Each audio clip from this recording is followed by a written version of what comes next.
Задача 7. Петар имал 50 метри трака, која што тој ја поделил на парчиња, секоја со должина од 3 метри. Тој го продавал секој од 3-метарските парчиња панделка за 50 денари, а остатокот го продавал со попуст. Тој собрал вкупно 820 денари.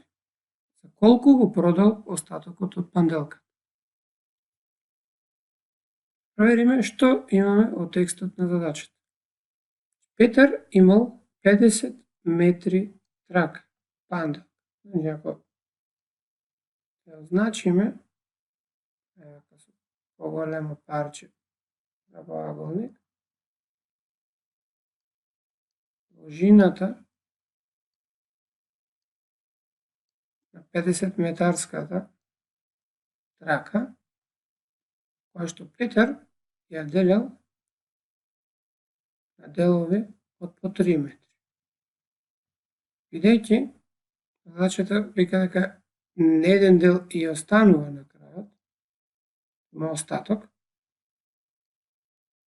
бидејќи ние не знаеме колку се делови, се обидеме да ја нацртаме панделката, така испрекинато, за да прикажеме дека има повеќе делови. Знаеме дека целата панделка е 50 метри и дека должината на секое парче, ова овдека, е вкупно 3 метри.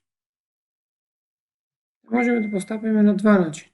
Можеме да најдеме, да ја поделиме 50 со 3, да видиме колку парчиња има, а можеме исто така да најдеме и содржатели на бројот 3, за да провериме колку вкупно содржатели на 3 имаме до бројот 50.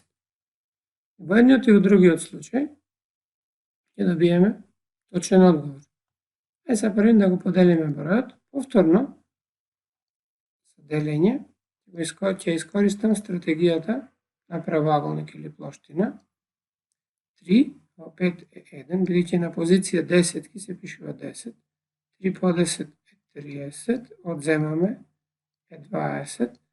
Бројот 20 се префрла, че не може 7, тука е 6, бидејќи е единици.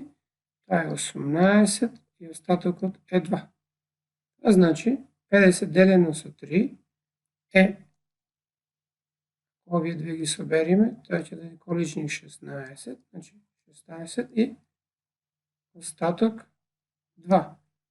Ако количникот го запишеме помешан број, односно 16,2, тогаш можеме да забележиме дека имаме 16 парчиња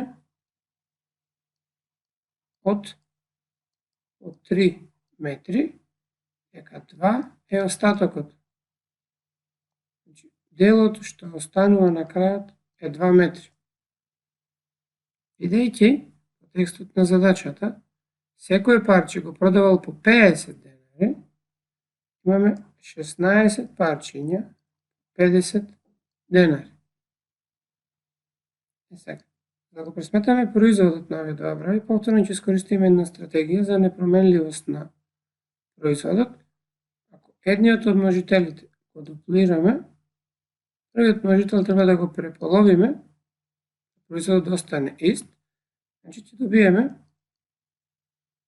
16 преполовено е 8, 50 дуплирано е 100. 8 по 100 е 800 денари. Бидејќи во текстот на задачата имавме дека тој собрал 820 денари, значи разликата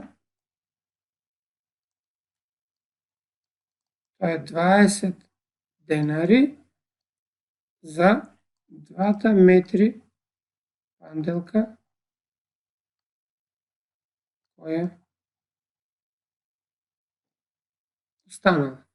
Задачата ни се бараше за колку го продал остатокот од панделката. Тој го продал остатокот за 20 денари. Останала купно 2 метри. Бидејќи напишав во овој дел и содржатели на бројот 3. За таа цел, ако се обидам да ги напишеме содржателите на бројот 3, видиме дека содржатели на бројот 3, таблицата множење со 3, 3, 6, 9, 12, 15, 18, 21, 24, 27, 30, 33, 36, 39, 42, 45, 48, 51 и така натаму. Престанам да пишам затоа што до 48, значи жицата е, а делката беше 50 метри. Видиме колку се 1, 2, 3, 4, 5, 6, 7, 8, 9, 10, 11, 12, 13, 14, 15, 16 делови и остануваат уште 2 до 50. Можевме и на овој начин да го добиеме решението.